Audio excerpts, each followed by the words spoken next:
Welcome. In front of me is a Motorola Edge 30 Fusion, and today I'll show you how we can record screen on this phone.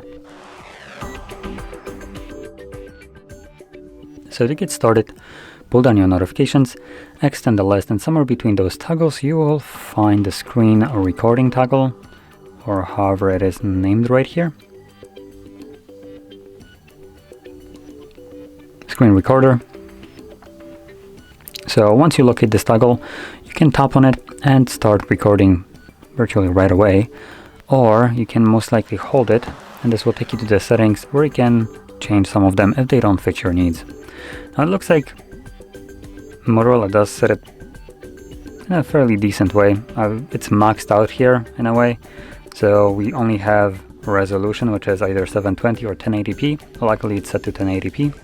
That's about it. No frame rates and no bit rates and stuff like that. It's a little bit of a downside in this case, but still, hopefully 1080p looks good enough, and if it's recording at 60 frames, that would be even better, though it's doubtful. Now obviously if you have some other settings that you want to change here, do so right now, and once you have, go back to the toggle once again, tap on it, select start. Starts the countdown, as you can see, and then vibration will indicate that the device is right now recording.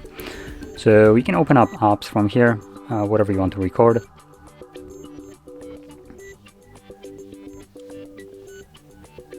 And once you're done, click on the square.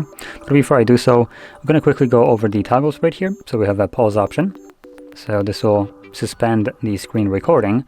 If you want, for instance, you could open up some kind of app, log into it, and then start recording again. This will basically remove any kind of indication that you are logging into the app and show any kind of info because of that.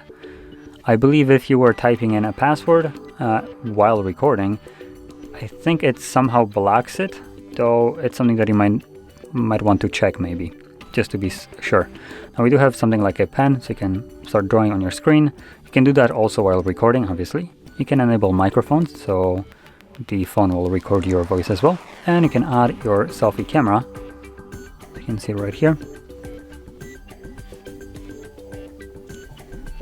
and obviously once you're done recording, you just click on the square. This will save your screen recording to your Photos application.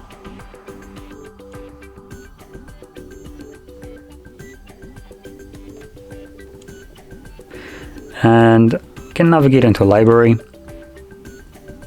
As you can see, there is our folder with screen recordings, and in here obviously you will find screen recordings. Once you tap on it, it should start playing it. Yep, there we go.